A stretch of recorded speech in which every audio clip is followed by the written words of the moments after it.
All right, let's talk about red.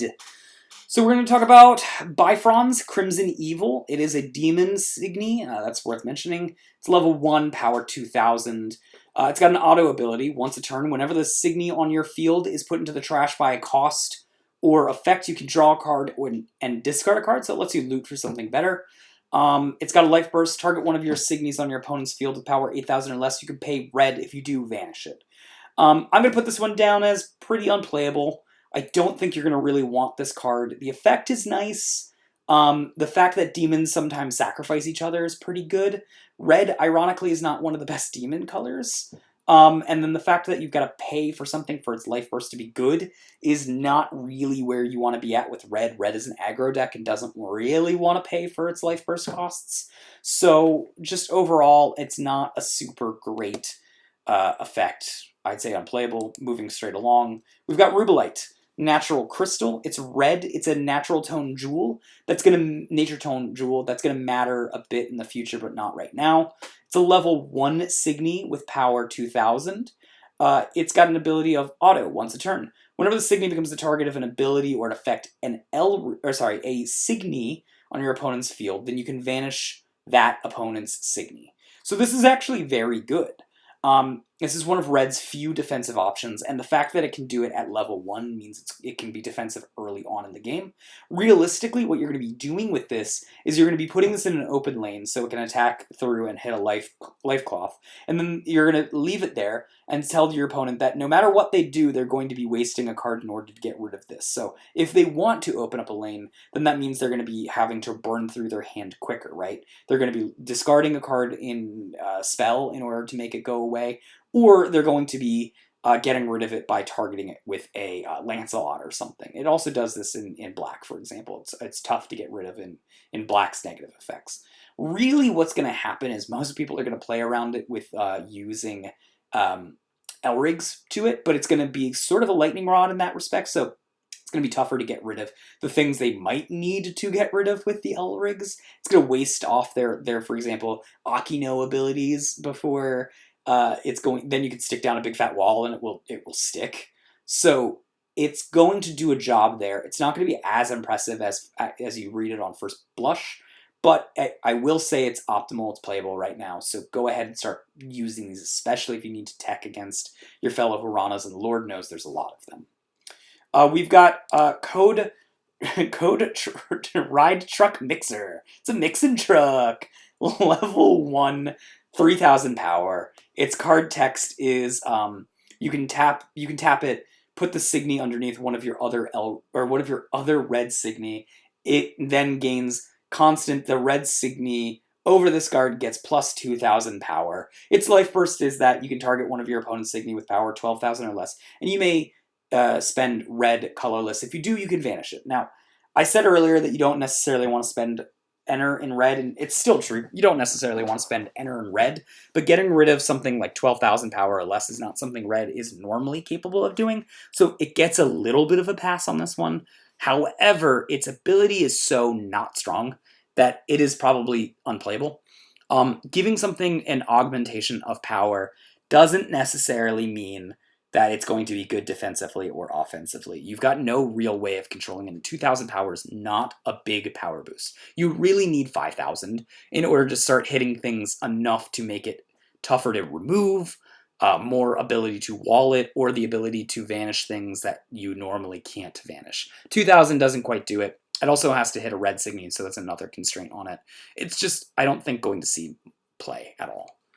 Even in team buffing stuff, if you're using team buffing, you're probably playing more green, and green has better options than this, and you can't buff the green targets that need the power boost to really get this off.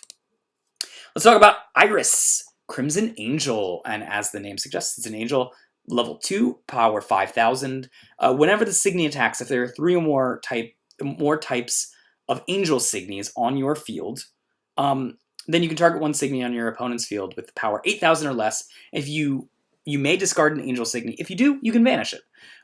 This is good. This is a good card. If you guys want to play angels, then this card is probably a staple.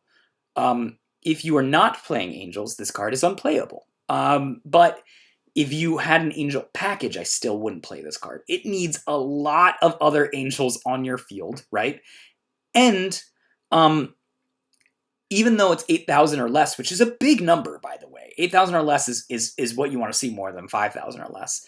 And discarding an angel is actually a plus in the angel decks. They like to see angels in the trash. It's a lot of things can go wrong with this.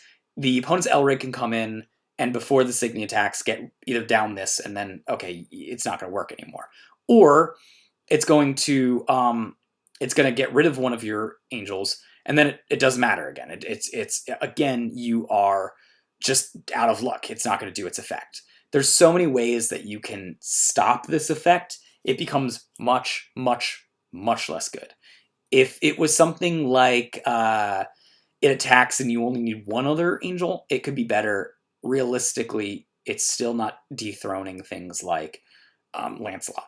And you'd just rather play Lancelot over this. But if you are adamant on playing an angel deck, and there's people who just really love angel decks, and by all means, you can absolutely love angels. Here's more angel support. At some point, angels will get a critical mass, and it will become a very good deck. This is the first time that I'm actually saying angels might be playable, and this card is a reason why, even though it's a shaky reason why. Your next card that we're going to be talking about is level 2, Globa Air. Natural planet. It's a level 2 with power 10,000. It's just a vanilla. It doesn't have any text on it other than its life burst, which you can target one Signy on your opponent's field to power 12,000 or less. You can discard a card. If you do, vanish it. So you're still going to want to play Volcanic over this if you expect a Hirana meta. If you are now expecting more Madokas, more Musicas, and more Novas, you could play this instead. It is a real cost in a red deck to discard a card. You have trouble getting those cards back.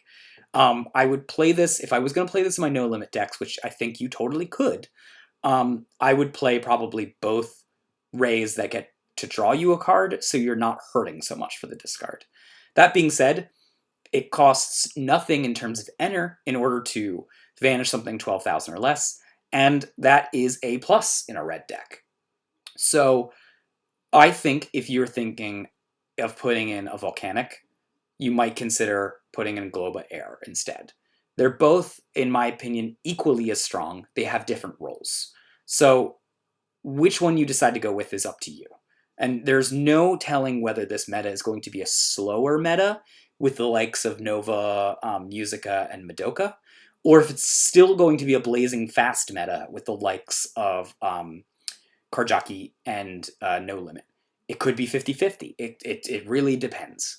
So we don't know what's going to happen here, but it's an option. I'd also say that if you were into it, you probably should test it. I'm going to put this one down as playable, optimal, because it is totally a playable card, and it has a home already in both Love It and No Limit decks. So consider playing it.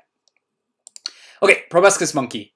This is going to be a strange one. I'm already going to tell you off the top of the bat that currently it's viable, but unlike most things which gets worse over time, this gets better over time. So this is going to be viable, but you might want to collect it because it becomes better over time and becomes optimal and then eventually a staple. Proviscus Monkey is a level 2 red Signy with power 8,000. It's a Terra Beast. That does matter. It's got a card text ability of, as long as the Signy's power is 12,000 or more, it gains the constant ability, can't be downed by your opponent's effects. Take that, Madoka Clap. Its action ability is red, colorless, colorless. If this Signy's power is 15,000 or more, it gains Assassin. You want to play it in order to do that 15,000. It becomes an Enter Sync later down the line, which is good. You need Enter Syncs in your deck, but it's a good card without it being an Enter Sync. But you want to have the option of being able to do that. Right now, we can't really get to that high-end Enter right easily in our main decks, and its team buffing doesn't quite always get you to 15,000 or more to gain Assassin. That being said, it will be easier to get Enter later in the life of this game, and it will be easier to team buff, especially in red, later down in this game. So it will be able to gain Assassin quite easily with that. So this card is very good. Again, Terra Beast as well is a good typing for it. because there are Terror Beast effects, Buffalo being one of them, that will enable this card to get to where it needs to be. And so it will get better as time goes on. Like I said, you guys should pick it up if you like red. If you don't like red, you can skip it. It's not going to be something you're super going to miss, but it does everything that red wants to do, which is be aggressive and then have Assassin in the late game. Moving on to our first level 3, we've got Code Art Blanket. It's a blanket. It's a blanket girl. And then it is a Mectone Electronics, so I guess it's a heated blanket. Sorry, these make me laugh sometimes. Its power is 10,000, as long as it's got a constant that as long as there's a spell in your trash, the Signy gains plus 3,000 power. Where have we seen that type of effect before? Oh, Chandelier, and it seems to always happen in those types of decks. So it's not too hard to get at least one spell in your trash, in which case, if it's in red, it's probably a lane opening spell. It has an enter ability. Look at the top 5 cards of your deck. Reveal any number of spells from among them, add them to your hand. Put the rest on the bottom in any order. Discard a card from your hand for every 1 spell added to your hand this way. It helps you find lane openers. That's what you're going to be doing with it, trust me. Its life burst is target up to 2 spells from your trash, add them to your hand. It loves lane opening.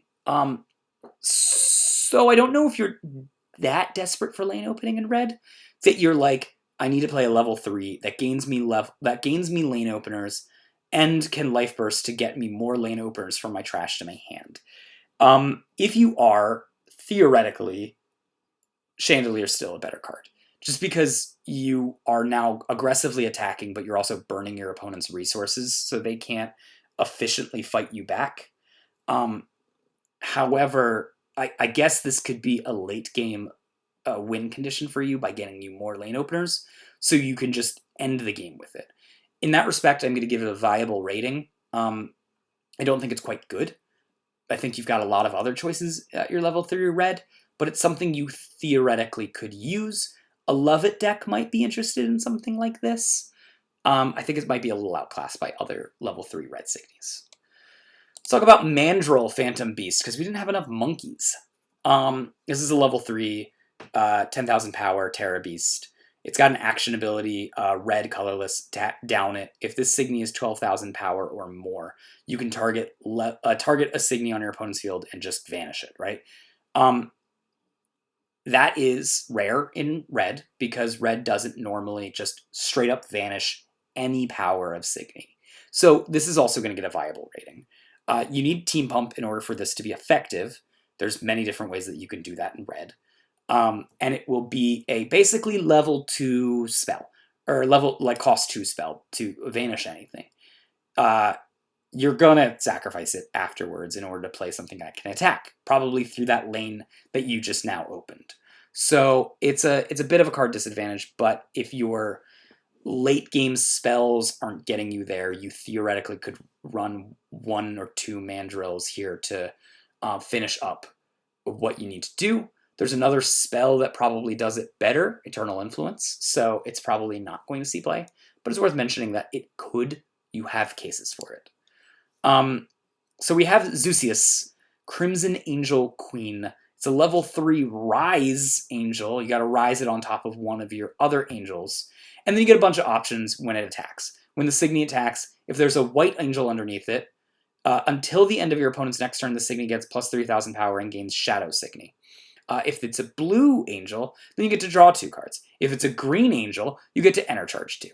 You also get the ability to enter, pay a colorless, target an angel Signy from your trash, put it underneath this Signy, right? So you can get more angels under it. Realistically, let's talk about the normal case scenario that you're going to be doing. You're going to be playing this in a red-white angels deck, and what your third color is might be green, might be blue. Doesn't really matter, because none of the angels that you are going to be using in a blue or a green are going to be that great, but you'll have a few lying around. Some might be in your trash. You might use your enter effect in order to do that, but let's be real, you're going to be putting this on a white angel. Once you put this on a white angel, the fact that on attack, it gains Shadow Signy means that it's no longer going to be affected by life bursts. There is going to be cards in the future that like seeing cards that have Rise on it, but I can straight up say that this is going to be a staple. It's going to be a staple in Angel decks. Angel decks are hurting for a lot of good abilities, and this is probably one of the first abilities. Yes, there's been other Angels that are good and have cool effects. None of them have been great. This one is actually good. You will play this one. This will be a reason to build an Angel Signy. You need to have reasons to build decks, not just because you want to build them. And if you want to build an Angel deck, this is a reason to do so. And there will be some good white Angels in the future that will start to complete the Angel deck. Right now, I think it's a quite incomplete deck. But generally speaking, you're going to be using this as a 13,000 attacker that has Shadow Signy. And it's going to be good in that respect. It's occasionally going to enter charge you 2, and if it enter charges you 2, realistically it's going to enter charge you 1 because you're going to be using its ability to get that green angel out of the trash and under it. Occasionally it's going to be drawing you 2 cards. Probably not often, but generally speaking, that's what you're going to be using with this, and it's quite good there. Let's go to our next one. Coco Lee Poco. This one is a Sky Beast. It's the first time I've seen a Sky Beast. I also think it's got a Duel Masters crossover, which is why it's kind of weird for even Wixoss. It is a level 3 power 10,000 Signy. It's got a constant. As long as the Signy is in your center Signy zone, the cost to grow your L-Rigs is decreased by 1. It's also got an auto ability that during your turn, whenever one of your L-Rigs grow, target one of the Signies on your opponent's field with power 8,000 or less. You may pay colorless. If you do, vanish it. Okay, so this wants to see main phase assist grow Signies in an aggro deck. It has a solidified niche, and that niche is good. So you will play this in No Limit, probably, as a 1 of or a 2 of. You're never really playing it as a 3 or 4 of, whatever. But this gives you a solid ability for specifically, follow me, a red deck that has main phase timing assist grows that you want to use, and likes removal, aka it's an aggro deck. The only decks that exist with that in mind right now is Love It, Hirana, and that's about it. So you will play this in these 2 decks. It won't be amazing, but it'll do a job very well. And in that respect, it gets the optimal grade. A lot of people will discount this immediately. And that's okay if they want to discount it immediately. But realistically, you're using this in Hirana. You're playing this as the center L-Rig. You're going to then grow your Ray. Your Ray is going to draw you 2 cards. Then you are going to do it at a reduced cost. Then you are going to pay that cost you would have paid for Ray to open a lane. It does all the things that you're looking to do in that respect. Again, not a 4 of, probably a 1 of or a 2 of. Don't go crazy with it. But I think it's going to be a card that you're going to see, that's going to see some amount of play for the meantime. The last card that we're going to be talking about here is Eternal Influence. Eternal Influence is going to be a staple. You're going to see the spell in many decks in the future. Pretty much all of these decks that were playing Deafening Inferno are now going to switch over to Eternal Influence. The decks that are playing Deafening Inferno are likely going to drop 1 Deafening Inferno and raise 1 Deafening, or go up 1 Eternal Influence or 2 Eternal Influences. You can exceed 4. Again, heavy cost with that. You can only exceed 4 and exceed 3 in a game. So you don't necessarily want to blow your exceed 4 on something that won't help you, but this will. Vanish target Signy on your opponent's field with 8,000 power or less. You're only doing it for a cost of a single red. Additionally, if you exceed 4, you can instead vanish opponent's Signy. That's it. That's all. It opens a lane. It does it unconditionally. The only issue is sometimes you need to exceed 4, and not all the time that you need to exceed 4. It's a staple red spell, moving forward, lane clearing, clean and simple. You should use it. It's going to really power up Lion decks and Love It decks, and it's going to be a side increase to Hirana, and it's going to be good in literally any Dream Team that uses red. So enjoy this. It's going to be part of the Trinity Red from here on out that you're going to be seeing in aggro red decks. That Trinity red's going to be Ramel, Lancelot, and it used to be Deafening Inferno. It will now be Eternal Influence. There's the call out. I don't think it's a hot take at all, but red is a spicy hot color, and if you guys want to see more color reviews for Stand Up Diva, go ahead and hit that subscribe button. Drop a comment down below on what your favorite red card is, and if you think white is now better than red, let me know. If you think red still holds its own, let me know.